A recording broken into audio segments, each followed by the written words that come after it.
ओम।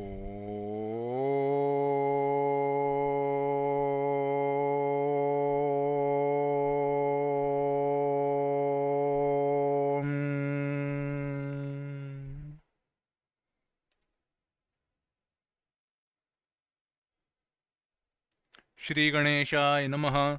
श्री सरस्वत्यै नमः। श्री गुरुभ्यो नमः। श्रुतिस्मृतिपुराणानाम् आलयं करुणालयं नमामि भगवत्पाद शङ्करं लोकशङ्करं शङ्करं शङ्कराचार्यं केशवं बादरायणं सूत्रभाष्यकृतौ वन्दे भगवन्तौ पुनः पुनः। ईश्वरो गुरुरात्मेति मूर्तिभेदविभागिने व्योमवद्व्याप्तदेहाय दक्षिणामूर्तये नमः। योऽन्तः प्रविश्य मम वाचमिमां प्रसुप्तां सञ्जीवयत्यखिलशक्तिधरस्वधाम्ना अन्यांश्च हस्तचरणश्रवणत्वगादीन् प्राणान् नमो भगवते पुरुषाय तुभ्यम्। वंशीविभूषितकरान्नवनीरदाभात् पीताम्बरादरुणबिम्बफलाधरोष्ठात् पूर्णेन्दुसुन्दरमुखादरविन्दनेत्रात् कृष्णात् परं किमपि तत्त्वमहं न जाने। वसुदेवसुतं देवं कंसचाणूरमर्दनं देवकी परमानन्दं कृष्णो वन्दे जगद्गुरुम्।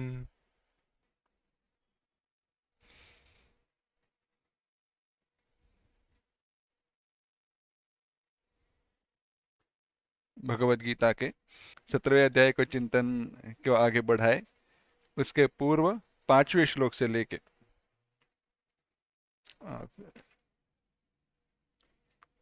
9वें श्लोक तक एक साथ पढ़ेंगे।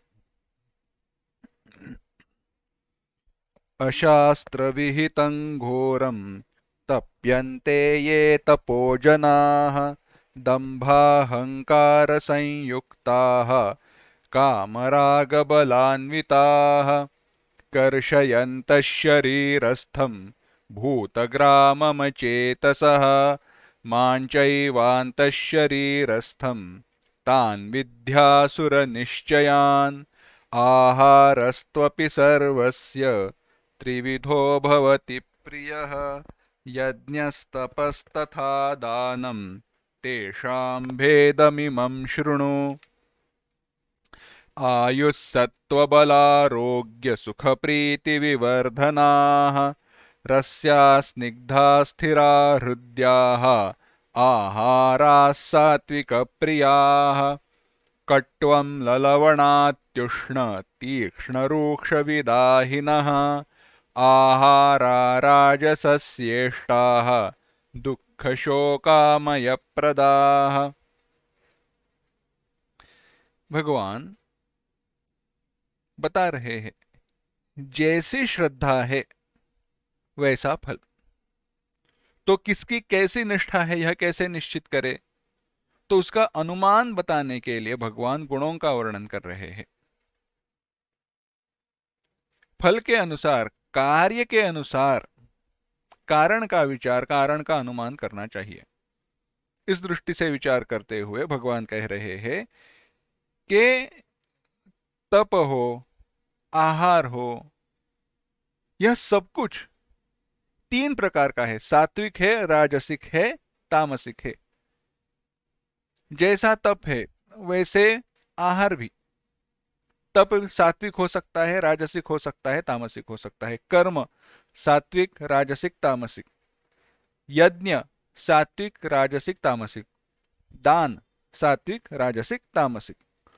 अब इनमें भेद कैसे करें? भगवान कहते हैं तेषाम भेदमिमं शृणु। इसमें इस प्रकार से भेद करना चाहिए।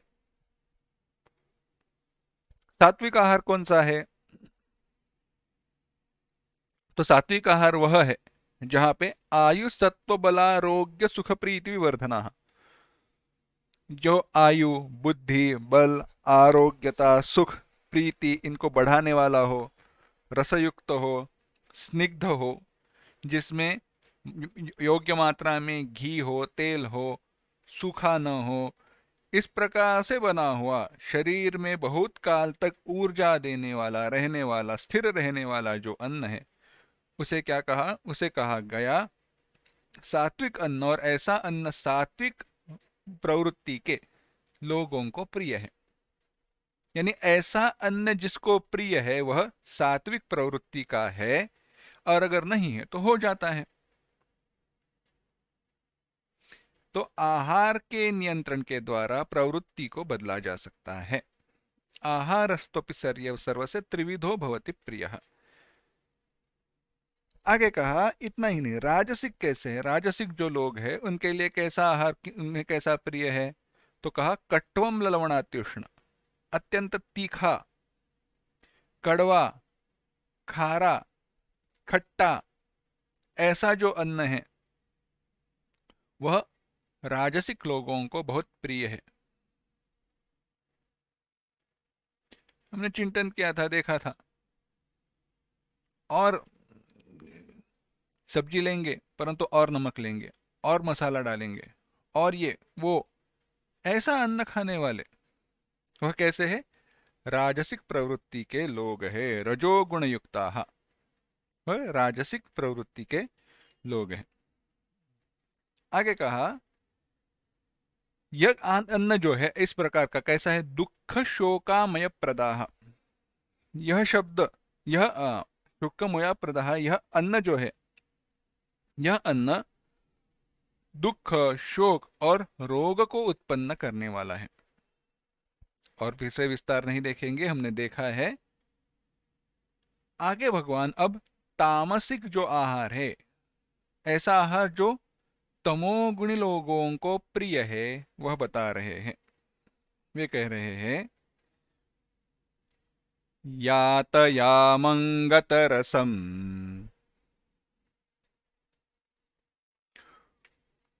पूतिपर्युषितं च यत् उच्छिष्टमपि चामेध्यम्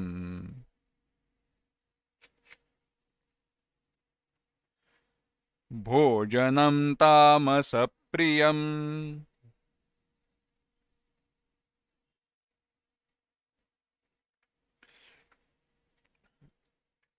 एक साथ, यातयामं गतरसं पूतिपर्युषितं च यत् उच्छिष्टमपि चामेध्यं भोजनं तामसप्रियम्। कहा है यातयामम। यातयाम यानी आधा पका हुआ खाना। विस्तार बाद में करेंगे। आधा पका हुआ खाना, यातयामम। गत रसम, रसहीन, रस न होने वाला, सूखा। पूति पर्युषितम, पूति माने दुर्गंधि युक्त, बासी। पर्युषित, पर्युषित माने रात्र्यांतरितम, एक रात्रि के बाद, बनाने के बाद एक रात्रि हो गई हो, ऐसा। रात्र्यांतरितम, पर्युषितम, उच्छिष्टम, झूठा खाना।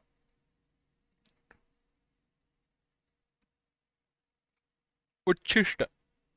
और बाद में कहा अमेध्यम। अमेध्य माने अपवित्र, यानी जो मेध्य माने यज्ञ के योग्य। मेध्य माने यज्ञ के योग्य, जो यज्ञ के योग्य न हो ऐसा खाना। ऐसा जो खाना है, ऐसा जिसको प्रिय है, उन्हें क्या कहा? तामस प्रियम, तमोगुणात्मक लोग कहा गया। कही अब कैसा और कितना विस्तार करें? एक एक एक एक लेते हैं, चलो। सबसे पहले कहा यातयाम। यातयाम मैंने आधा पका हुआ खाना। यह बात सत्य है कि हमारा शरीर कच्चा खाना पचाने की शक्ति नहीं रखता। उसमें कौन सा खाना कच्चा खाना चाहिए, कौन सा पकाकर ही खाना चाहिए, यह विस्तार है। सामान्यतः जो फल है, फल माने संतरा हो, सेब हो, कलिंगड़ हो, कलिंगड़ में तरबूज हो, या फिर ऐसे कुछ जो फल है वह कच्चे खाए जाए ठीक है, क्योंकि उनमें जल की मात्रा, पानी की मात्रा अधिक है। अपना शुगर माने शक्कर, कार्बोहाइड्रेट्स, उसकी मात्रा काफी अधिक है, शुगर ही उसकी मात्रा अधिक है, पचाए जा सकते हैं। परंतु कुछ चीजें ऐसी है जिसमें उनके अन्य रसायन, अन्य जो भाग है वह पचाए नहीं जा सकते। जैसे देखा जाए तो टमाटर इतना आसान नहीं है।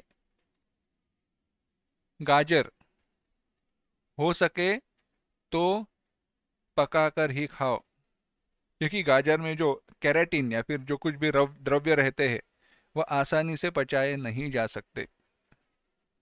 फ्लावर, गोभी, ऐसे जो है पकाकर ही खाने चाहिए।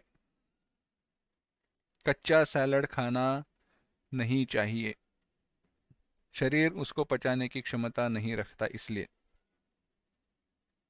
यातयाम, आधा पका हुआ खाना, अच्छे से पकाओ।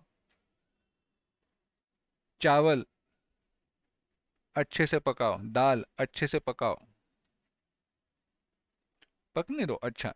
और ज्यादा भी नहीं, जितना इतना भी ज्यादा नहीं पकाना चाहिए कि उसमें जो भी पोषण द्रव्य है, पोषण मूल्य रहने वाली जो पदार्थ है वह सारे निकल जाए, ऐसे भी नहीं, परंतु मर्यादा में। केवल कच्चा खाना खाओ, अच्छी बात नहीं है। पकाया हुआ खाना होना चाहिए, अग्नि के साथ उसका संपर्क आना चाहिए। कैसे है, भोजन की जो प्रक्रिया है उसका अगर प्रदीर्घ विस्तार करे तो देखो कैसे है, यह जो भोजन है उसके ऊपर 2 बार अग्नि के संस्कार होते हैं, और वैसे होने चाहिए। जब हम बाहर पकाते हैं खाने के पहले, तो उसका अग्नि के साथ संपर्क आने के कारण उसके ऊपर अग्नि के संस्कार होते हैं, और वहां पे आधा अन्न पच पक जाता है, यानी हमारे हमारे शरीर के लिए पचन के लिए, शरीर के द्वारा पचन के लिए, शरीर के द्वारा हजम होने के लिए वह सुलभ हो जाता है।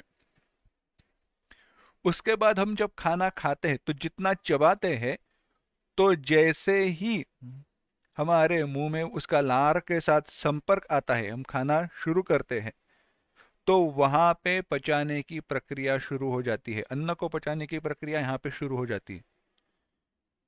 इसीलिए खाना चबा कर खाना चाहिए, वो कहते हैं इसलिए।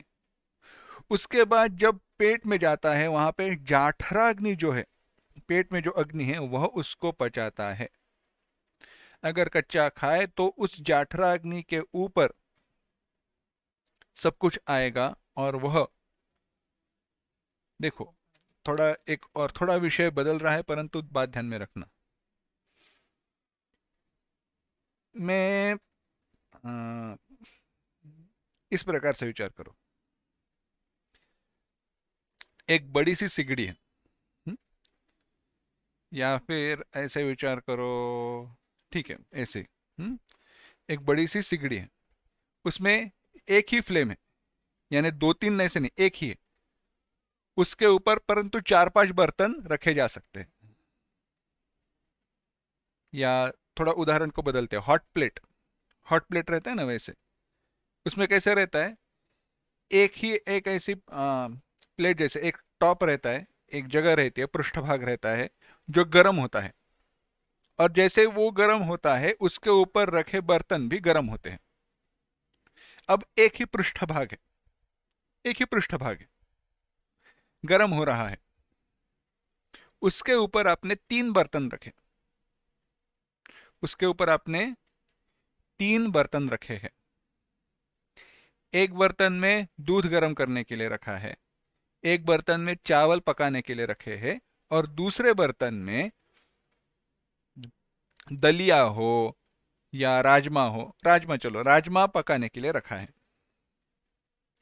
और दूध गर्म हो गया। दूध क्या हुआ? दूध गर्म हो गया। तो इसलिए आपने क्या किया? गैस बंद कर दी। वो जो टेबल टॉप है, मतलब अपना जो क्या कहते हैं, वो जो कुकिंग टॉप है, जो इलेक्ट्रिक का जो वो सिगड़ी है, उसको बंद कर दी। फिर से मैं उदाहरण बताता हूँ। जो इलेक्ट्रिक वो जो टॉप है, उसके ऊपर आपने 3 बर्तन रखे हैं गर्म करने के लिए। एक में दूध है, एक में चावल है, एक में राजमा है। जैसे ही दूध गर्म हो गया, ऊपर आने लगा, आपने बंद कर दिया। क्या चावल पक जाएंगे? चावल पकते नहीं है। राजमा तो बिल्कुल नहीं पकता है ना? क्या हुआ? दूध पक गया, परंतु सबको ऊर्जा देने वाला अग्नि एक ही है। इसलिए दूध पक गया, परंतु चावल और राजमा, इनको पकने के लिए योग्य समय मिला नहीं। तो इसलिए सोचा आपने, नहीं नहीं नहीं, क्या करे, राजमा पक जाना चाहिए। इसलिए आपने गैस फिर से शुरू किया, परंतु दूध को उतार नहीं सकते। दूध को आप निकाल नहीं सकते हैं। तो अब क्या होगा? दूध उबलते जाएगा, उबलते जाएगा, बाहर आएगा, उबलते जाएगा। दूसरा क्या है, उसी उसमें साथ ही चावल भी है। राजमा जो है वह आसानी से पकता नहीं। या छोले पकड़ो, छोले भी तुरंत पकते नहीं है, चावल से ज्यादा समय लगता है। यानी उनको पकने के लिए आप रुक जाओगे तो चावल क्या हो जाएंगे? आधे जल जाएंगे। यही अगर भिन्न भिन्न प्रकार का अन्न आप पेट में एक साथ भरते जाओगे तो होता है। पेट में ऐसा भी खाना है, वैसा भी खाना है, दूध भी है, तेल भी है, परंतु सबको पचाने वाला अग्नि तो एक ही है ना। तो होगा क्या? आधा खाना आधा हजम हो जाएगा, बाकी खाना कुछ ठीक से पच पच जाएगा, कुछ खाना हजम होने के लिए समय ही नहीं मिलेगा। और कैसे? एक बार एक की प्रक्रिया शुरू हो गई, एक का एक बार पचन हो गया, एक बार उसकी प्रक्रिया समाप्त हुई, वह अन्न आगे भेजा जाता है। कहने का तात्पर्य यह है, अगर बार बार खाते रहोगे, बार बार भिन्न भिन्न प्रकार का अन्न खाते रहोगे, तो सारा अन्न ठीक से हजम हो नहीं पाएगा और इसका परिणाम क्या होगा?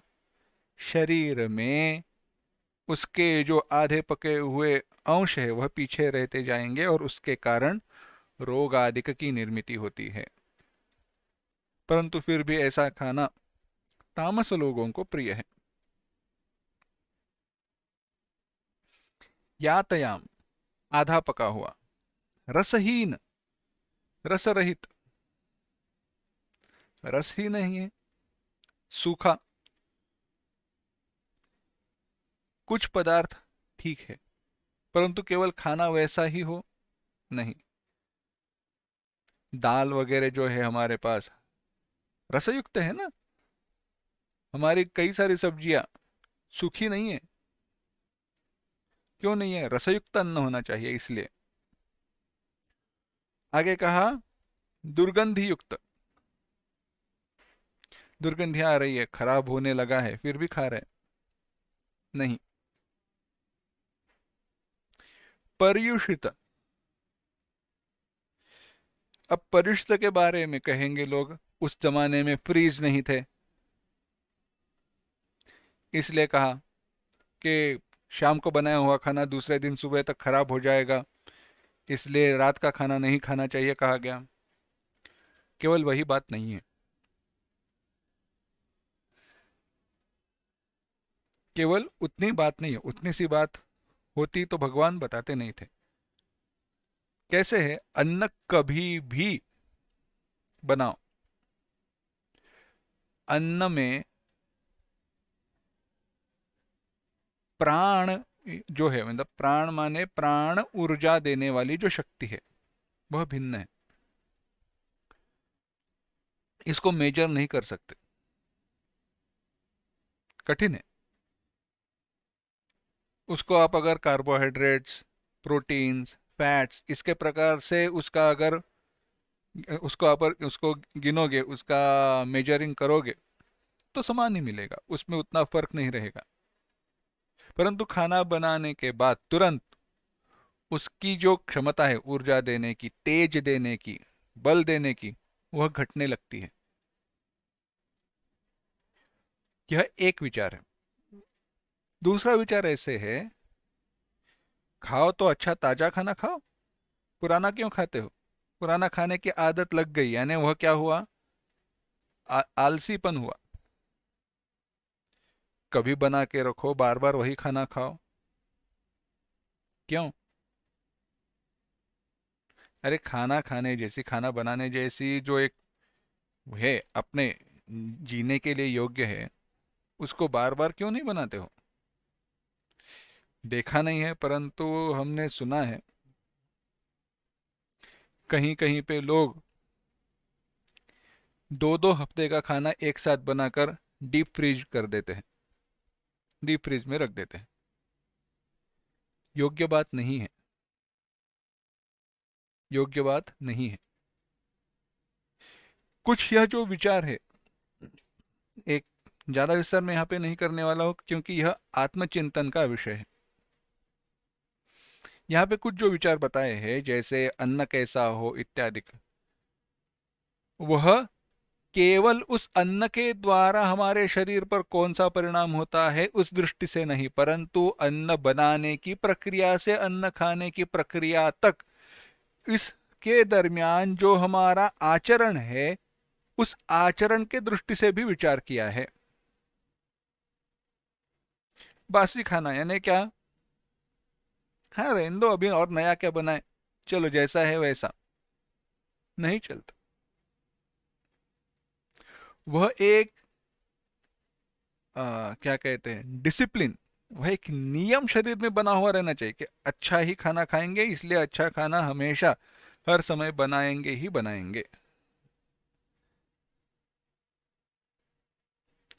हंसी मजाक में हम कभी कभी बात करते हैं, परंतु एक बात सत्य है।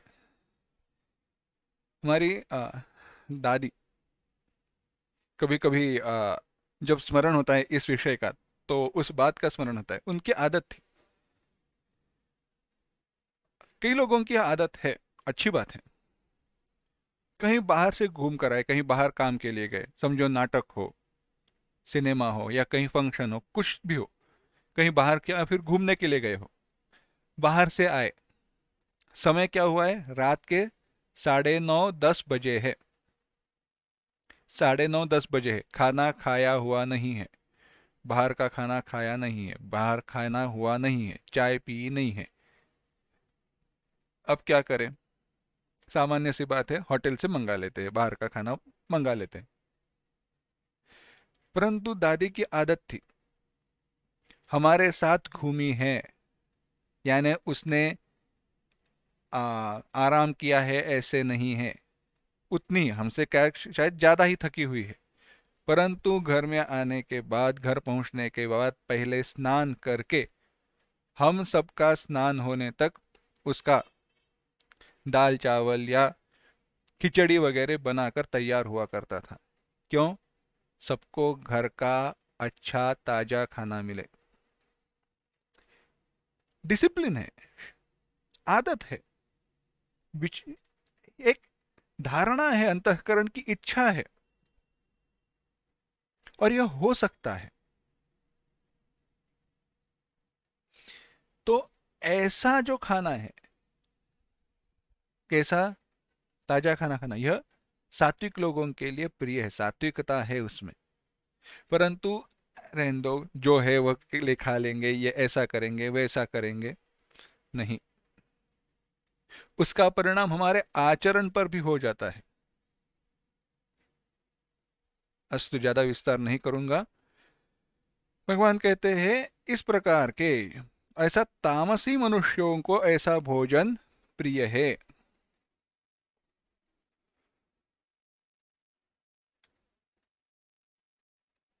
आगे कहा, उच्छिष्टम, उच्छिष्टम अपि चामेध्यम, उच्छिष्ट माने दूसरे का खाया हुआ, दूसरे के थाली में है ऐसा, बिल्कुल नहीं। उच्छिष्ट का विचार तो काफी गहरा है, काफी गहरा है।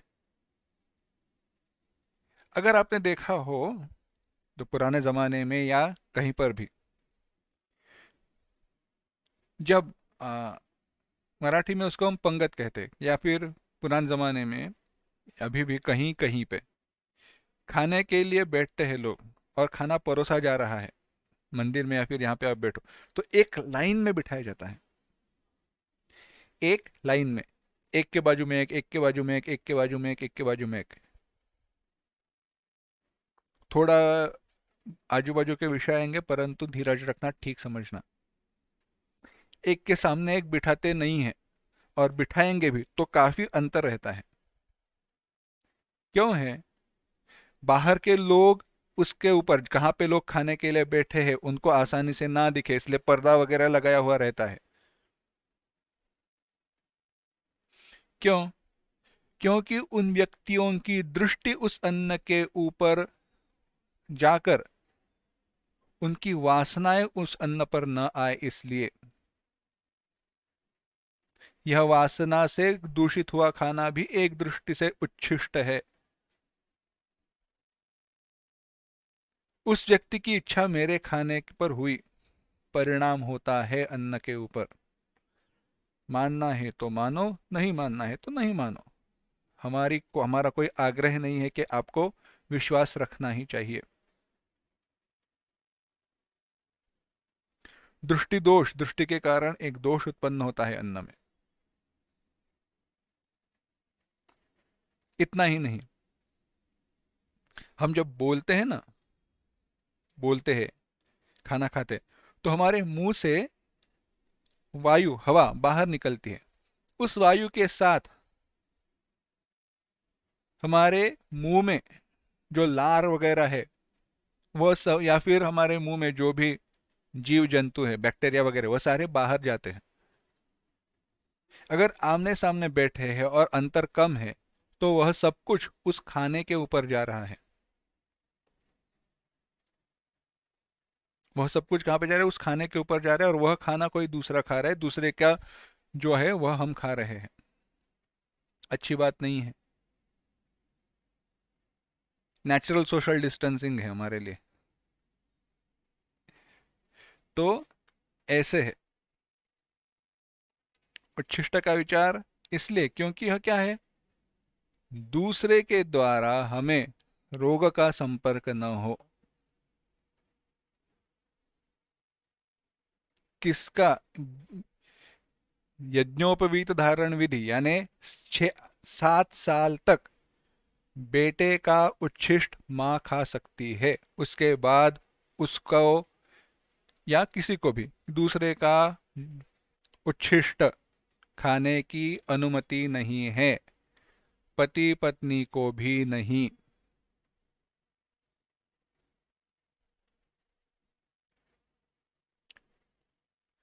तात्पर्य यह है, उच्छिष्ट खाना नहीं खाना चाहिए।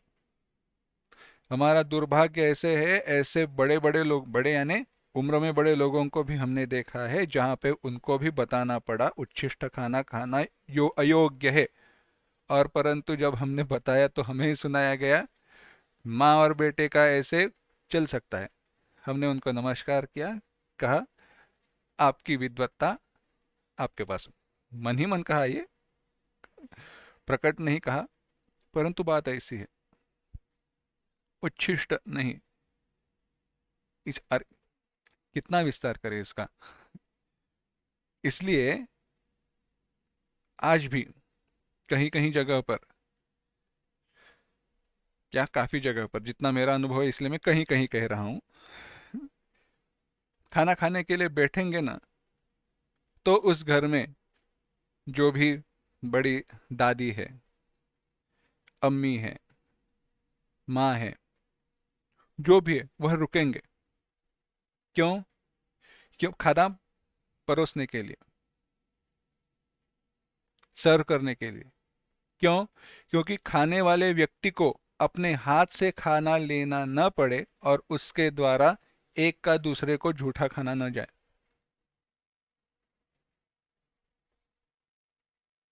बाद में सबका खाना होने के बाद वे खाने के लिए बैठेंगी और जिन्होंने पहले खाया उनमें से कोई उनको जाकर परोसेगा खाना।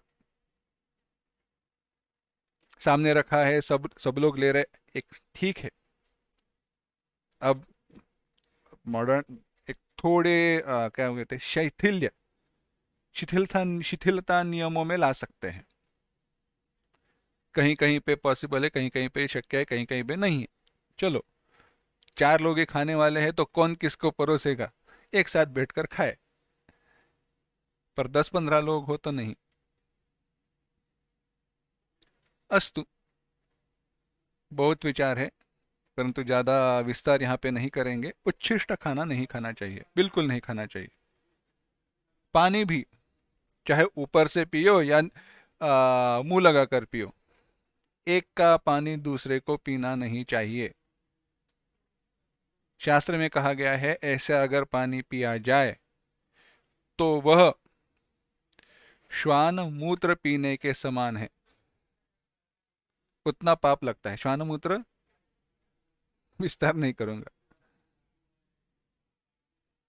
तो यह सारा, क्यों, ये देखो, अंत में एक बात बताता हूं और इस विषय को यहीं पे समाप्त करता हूं। यह सब कुछ किसके लिए है? जिसको मोक्ष की प्राप्ति करनी है, साधना में आगे बढ़ना है, उसके लिए। बाकी लोगों के लिए यह नियम मानो या ना मानो, कोई फर्क नहीं पड़ता। बस भगवान को पता है, यह जिन जो भगवत गीता का अध्ययन कर रहे हैं उनकी इच्छा है कि हमारी साधना में हमारी अपनी प्रगति हो। ऐसे व्यक्तियों को सात्विक आहार ग्रहण करना चाहिए। इस प्रकार से सात्विक अन्न, राजसिक और तामसिक अन्न, यह बताने के बाद भगवान अब यज्ञ 3 प्रकार का है यह बता रहे हैं। 3 प्रकार के यज्ञ को बतलाया जाता है। 11वां श्लोक देखना। अफलाकांक्षिभिर्यज्ञः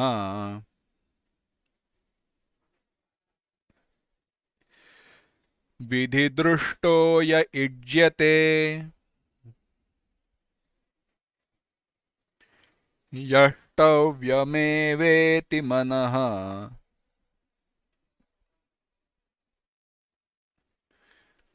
समाधाय स सात्विकः।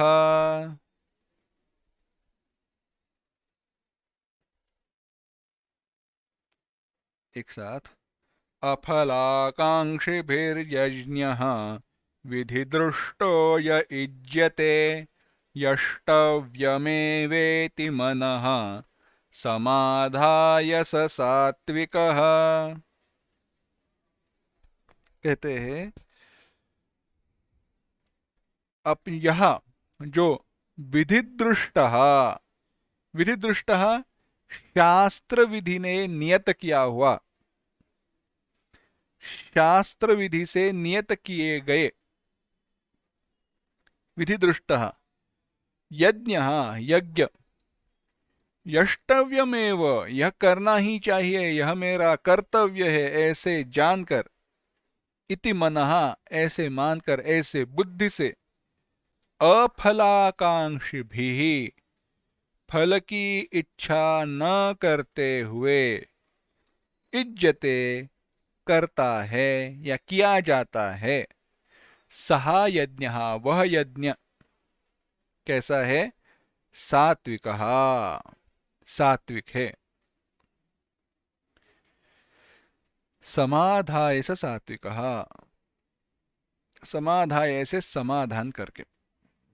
भगवान कहते हैं, फल की इच्छा न करने वाले पुरुषों के द्वारा, अफलाकांक्षी भी, फल की इच्छा न करने वाले पुरुषों के द्वारा,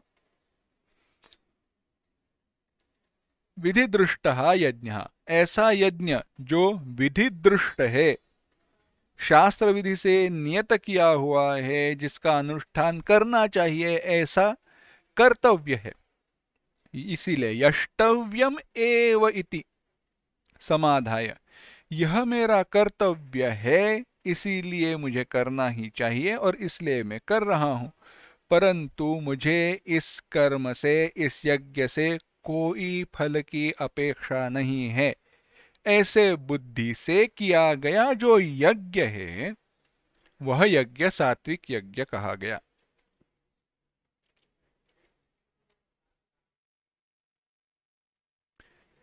कितनी बात कहे। यज्ञ के लिए क्या क्या कहा, सबसे पहले देखते हैं शास्त्र विधि दृष्टः, शास्त्र के द्वारा बताया गया होना चाहिए। मेरे मन में आया इसलिए मैंने कर दिया, नहीं, शास्त्र ने बताया बताया हुआ होना चाहिए कि ऐसे ऐसे यज्ञ करो, तो वह यज्ञ अच्छा। बाकी सारे यज्ञ राजस में जाएंगे, क्योंकि फल की इच्छा से सारे किए गए हैं। और कहा आगे, अफलाकांक्षी भी, उसमें फल की इच्छा न हो। शास्त्र ने बताया है, परंतु अच्छा शास्त्र ने बताया उसका फल मिले मुझे, नहीं, फल की इच्छा न हो, फल मिले मुझे। भगवान, एक बात है,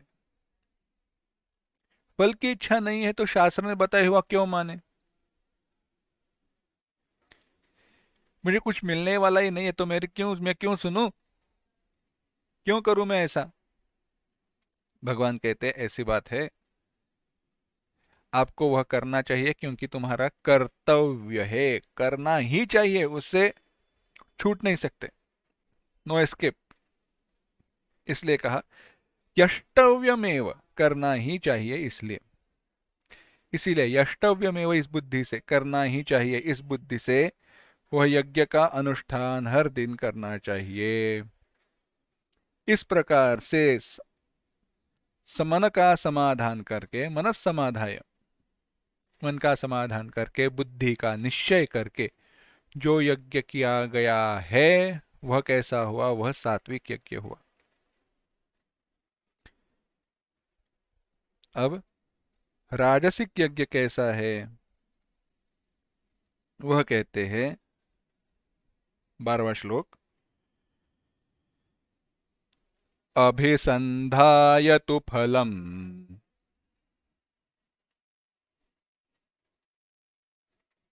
दम्भार्थमपि चैव यत्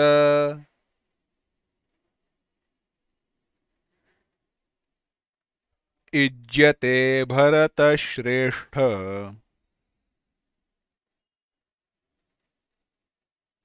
तं यज्ञं विद्धि राजसम्।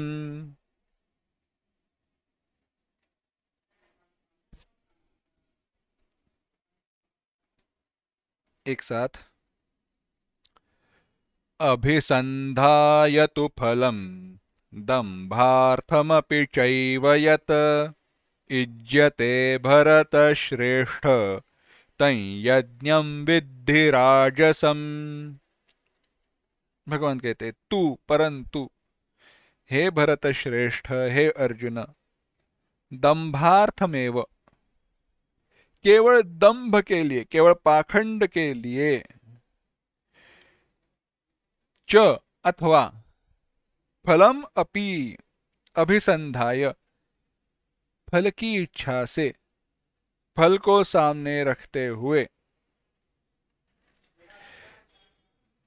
यत इज्जते, जो यज्ञ किया जाता है, तत् यज्ञम, उस यज्ञ को, राजसम विद्धि, राजस तुम जानो।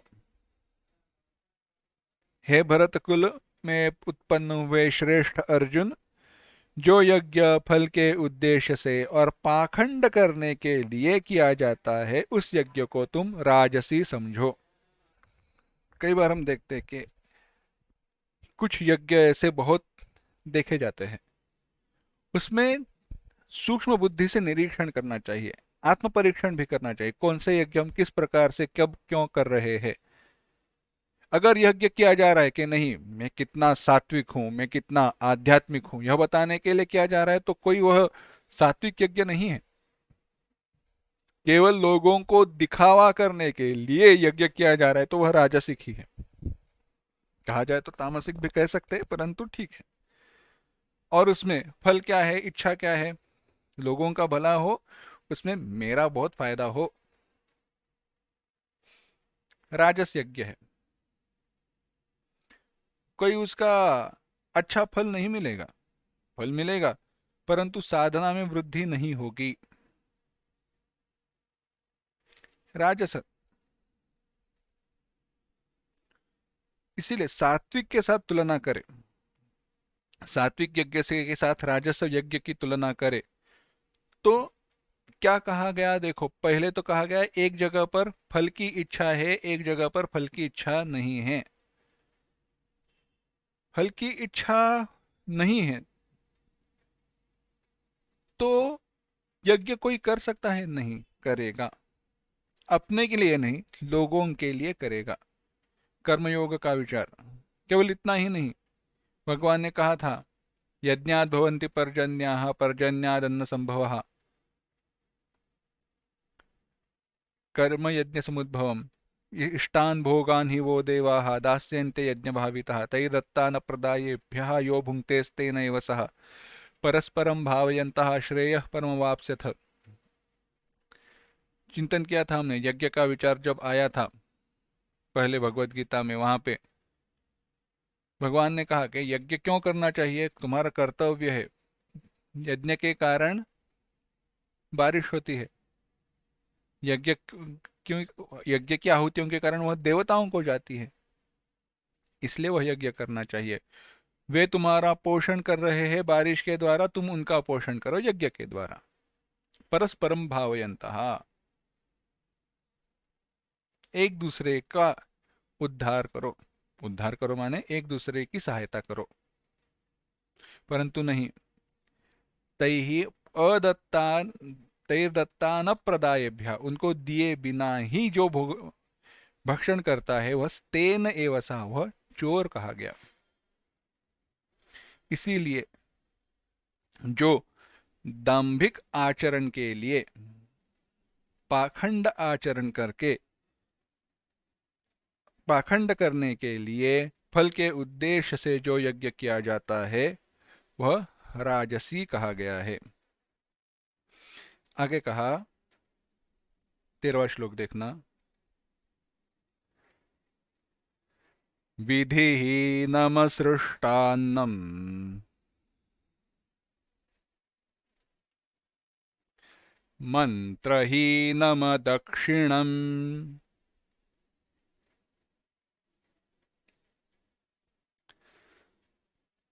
श्रद्धाविरहितं यज्ञम्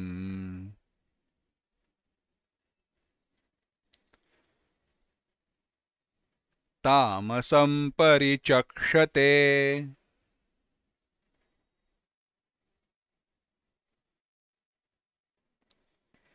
एक साथ, विधिहीनमसृष्टान्नम् मन्त्रहीनमदक्षिणम् श्रद्धाविरहितं यज्ञम् तामसं परिचक्षते। भगवान कहते हैं विधिहीनम, शास्त्र विधि से रहित, शास्त्र विधि से रहित, मंत्रहीनम, मंत्र रहित, असृष्टान्नम, जिस यज्ञ में अन्न का दान नहीं किया गया हो, अन्न दान से रहित, अदक्षिणम, दक्षिणा भी नहीं गई हो ठीक से, ऐसा, श्रद्धा विरहितम, श्रद्धा से रहित, इस यज्ञ को तामसम परिचक्षते, तामस यज्ञ कहा जाता है। इस यज्ञ को तामस यज्ञ कहा जाता है। श्रद्धा विरहित यज्ञम तामसम परिचक्षते। कहा शास्त्र विधि से रहित, अन्नदान से रहित, मंत्र से रहित, दक्षिणा से रहित, श्रद्धा से रहित यज्ञ को तामस यज्ञ कहा जाता है। किसी एक व्यक्ति ने बड़ी सुंदर बात कही। शादी में पंडित को वगैरह बुलाते, पंडित उनकी दक्षिणा रहती है, समझो चलो 4,000 5,000 है। कहते कम नहीं हो सकती, 2,000 में 3,000 में कर दो। शादी का खर्चा कितना करेंगे? 10 लाख 20 लाख। मेकअप, फोटोग्राफर, उनके ऊपर खूब खर्चा करेंगे, परंतु जो शादी का मुख्य हेतु है, जो कर्म है, उसके लिए एक दमड़ा नहीं देंगे। कोई तात्पर्य नहीं, क्यों कर रहे हो? तो फिर पाखंड हुआ यह, लोगों को दिखाने के लिए। हाँ नहीं, शादी की है, कहते हैं लोग बुरा ना कहे इसलिए किया है, ऐसे नहीं होता। विधिहीन, शास्त्र विधि से रहित। शास्त्र में कहा नहीं है, परंतु ऐसे हमें लग रहा है इसलिए नहीं। शास्त्र विधि से रहित, विधिहीनम, असृष्टान्नम। यज्ञ में दान दिया जाना चाहिए, अन्न का दान करना चाहिए। असृष्टान्नम, किया नहीं है, तामस यज्ञ हुआ। मंत्रहीन, मंत्र वगैरह पढ़े ही नहीं है, मन में आया आहुति दे दी, नहीं चलता। अदक्षिणम, योग्य दक्षिणा ब्राह्मण को दी नहीं है। अदक्षिणम, श्रद्धा ही नहीं है। नहीं नहीं, श्रद्धा है, अगर श्रद्धा है तो शास्त्र विधि के अनुसार ही यज्ञ हो जाता था। श्रद्धा विरहित ऐसा जो यज्ञ है उसे तामस यज्ञ कहा गया है।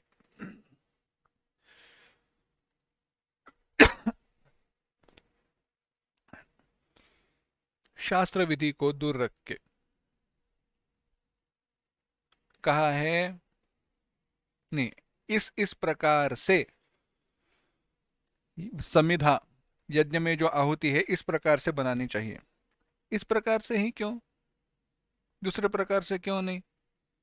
यही घास क्यों चाहिए, वो दूसरा घास क्यों नहीं?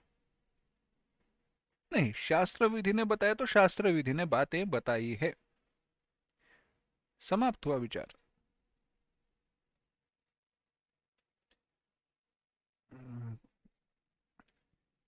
किसी ने कहा, अच्छा, दर्भ रहता है, दर्भ की अंगूठी जैसे बनाकर पवित्र जिसको कहते हैं, वह पहना जाता है यज्ञ के लिए। जो यजमान बसते हैं, बैठते हैं, यजमान आते हैं उनके लिए। बाकी लोगों को उस यज्ञ कुंड के, यज्ञ जो का स्थान है उसके नजदीक आने की अनुमति नहीं है। पवित्रक पहनने के बाद बाकी कार्य उनके ऊपर निर्बंध आ जाते हैं। विचार है सारे शास्त्र के। किसी ने आक्षेप लिया, यह दर्भ, यह जो घास है यही क्यों, दूसरा घास क्यों नहीं? किसी ने उत्तर दिया,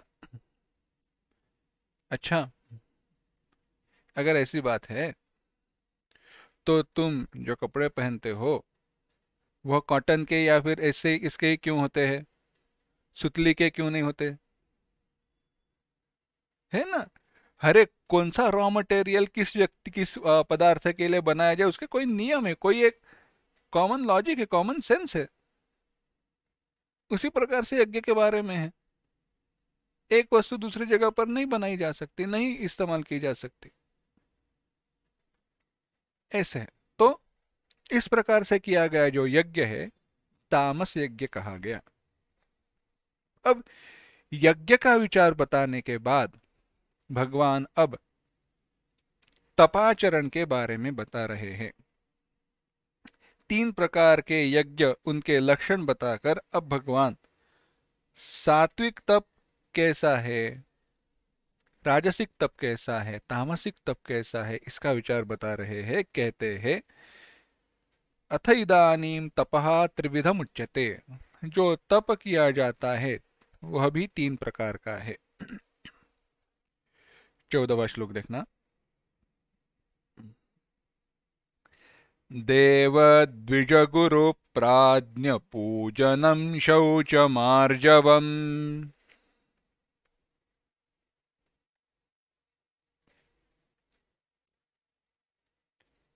ब्रह्मचर्यमहिंसा च शारीरन्तप उच्यते।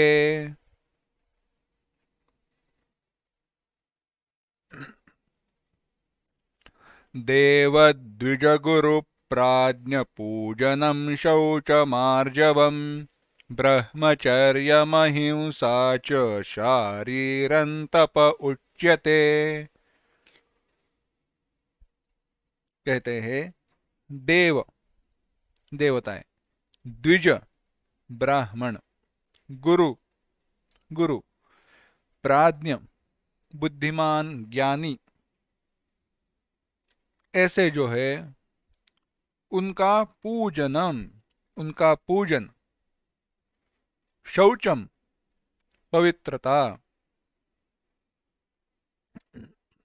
आर्जवम सरलता रुजुता, ब्रह्मचर्यम ब्रह्मचर्य, अहिंसा और अहिंसा, यह सारा शारीरम तप उच्यते। यह सब कुछ शरीर संबंधी किया जाने वाला तप है। जिनमें शरीर प्रधान है ऐसा समस्त कार्यों के द्वारा, कर्ता के द्वारा किया गया जो तप है वह शारीर तप कहा गया।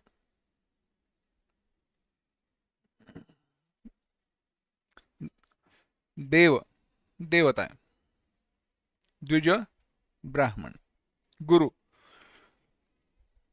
कैसे है, देव द्विज गुरु प्राज्ञ, ये किस किस के निर्देशक है देखते हैं।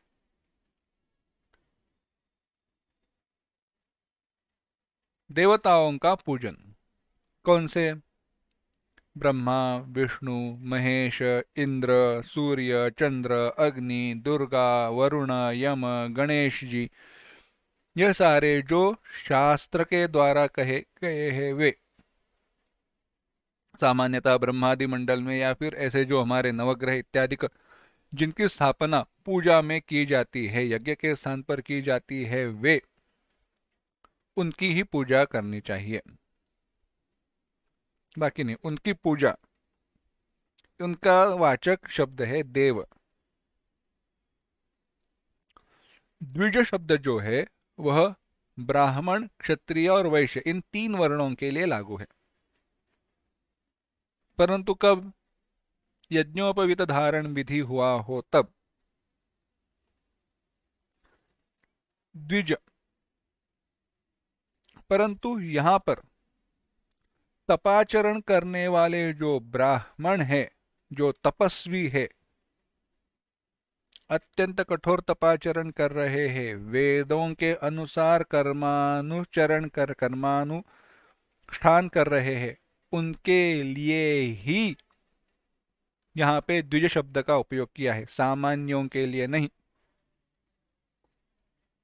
जो नित्य हमेशा हर समय वेदों की पूजा, वेदों की उपासना, वेदों की सेवा कर रहे हैं, वे द्विज। उनका पूजन, उनका सम्मान।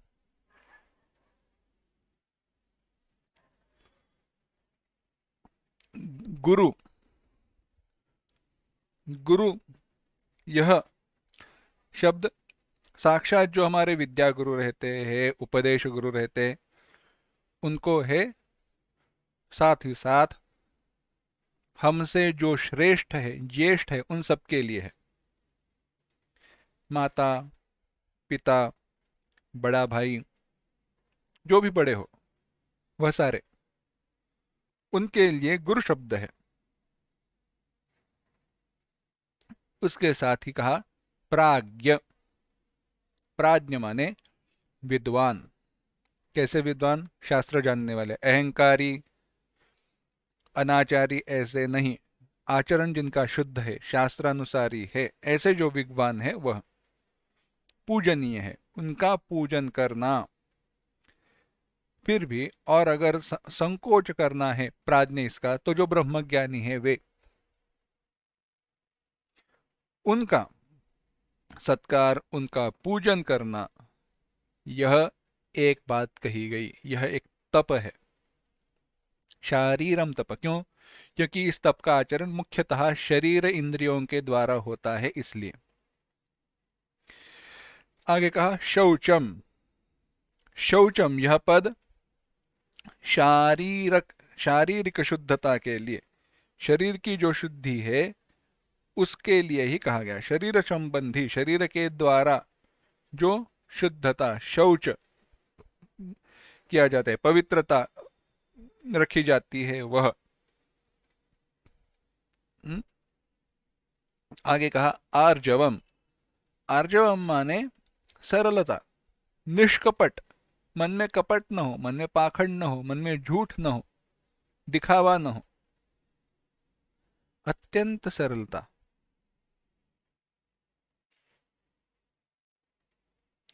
ऐसा। आगे कहा ब्रह्मचर्यम। ब्रह्मचर्य, ब्रह्मचर्य माने ब्रह्मचर्य, ब्रह्मचर्य का आचरण। सारे प्रकार के मैथुन का त्याग, मानसिक, वाचिक, शारीरिक, सब प्रकार का जिसने किया है, ऐसा ब्रह्मचर्यम। अहिंसा। अहिंसा कोई योग्य हेतु के बिना, आत्मरक्षण के लिए इत्यादि ऐसे हेतुओं के बिना किसी को शारीरिक, वाचिक और मानसिक पीड़ा पहुंचाना, मुख्यतः यहाँ पे शारीरिक, किसी को भी पीड़ा न पहुंचाना, अहिंसा, यह सब कुछ शारीरं तप उच्यते। क्यों? क्योंकि इन सारी क्रियाओं में शरीर का प्राधान्य है, शरीर संबंधी है, इसलिए शरीर संबंधी यह तप होने के कारण इसे शारीरम तप उच्यते, शारीर तप कहा गया। अब आगे वाणी के संबंधी जो तप है वह कहते हैं, देखना 15वां श्लोक। देवद्विजगुरु प्राज्ञ पूजनम अनुद्वेगकरं वाक्यं सत्यं प्रियहितं च यत्।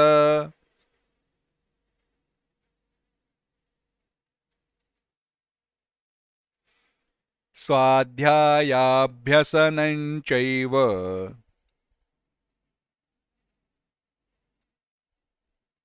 वाङ्मयं तप उच्यते।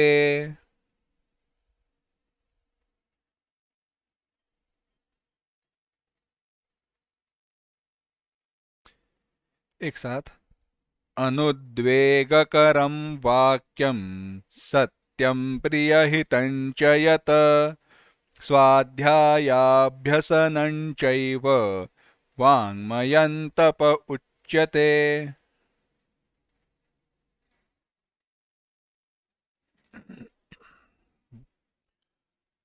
वांग्मय तप, वाणी के संबंधी जो तप है वह भगवान बता रहे हैं। कहते हैं अनुद्वेग करम वाक्यम, उद्वेग निर्माण न करने वाला, उद्वेग दुख उत्पन्न न करने वाला वाक्य।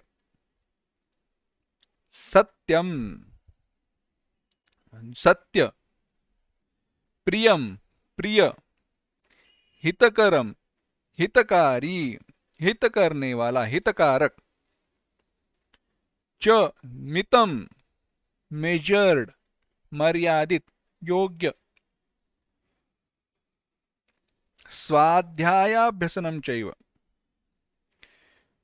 यहां पर परलोक में हित करने वाला है। स्वाध्याय अभ्यास,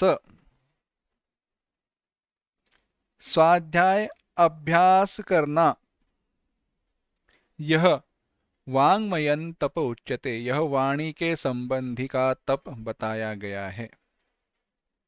विस्तार करते हैं। ऐसा वचन, ऐसा बोलना, किसी प्राणी के अंतःकरण में उद्वेग, दुख उत्पन्न करने वाला नहीं है,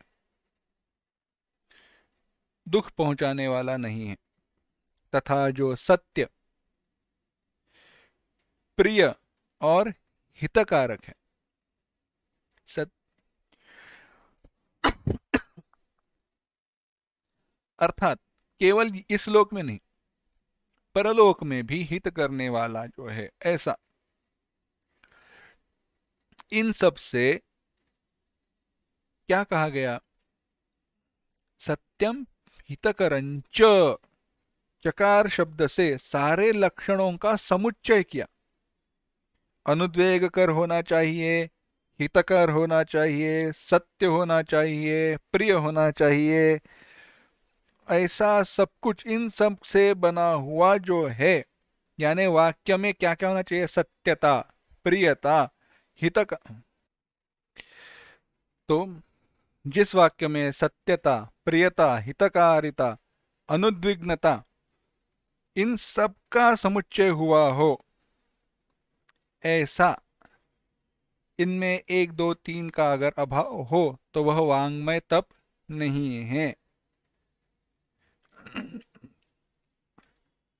अब इसका विस्तार आगे भिन्न भिन्न प्रकार से किया गया है। जैसे सत्यवाक्य यदि अन्य एक दो या तीन गुणों से ही न हो तो वह वाणी का तप नहीं है। यानी वाक्य सत्य हो परंतु दुख पहुंचाने वाला हो, योग्य वाणी का तप नहीं है। वाक्य प्रिय हो परंतु सत्य नहीं हो, हित करने वाला नहीं हो, नहीं है। वाक्य हितकारी हो परंतु बाकी गुणों से रहित हो, वाङ्मय तप नहीं है। यानी बोलना कितना ख्याल के साथ, ख्याल रख के बोलना चाहिए, कैसा हो, यह है। यह इस प्रकार का वाङ्मयम तप उच्यते। अनुद्वेगकरम वाक्यम सत्यम प्रेहितं चेत, बोलना है, बोलना ही है तो सत्य कहो। कैसे कहो? दूसरे को दुख न पहुंचे ऐसा कहो। कैसा सत्य कहो? जिससे उसका हित हो ऐसा कहो। कब कहो? योग्य समय पर कहो। इसके सिवा इससे आगे स्वाध्याय अभ्यास करना भी वाणी संबंधी तप कहा गया है। अब जैसा वाणी का है वैसे मन का भी, मानस तप का भी विचार बताया गया है, परंतु उस मानस तप का विचार अगली बार देखते हैं। ओम असतो मा सद्गमय, तमसो मा ज्योतिर्गमय, मृत्योर्मा अमृतंगमय। ओम शांति शांति शांति। हरि ओम। श्री गुरुभ्यो नमः। हरि ओम।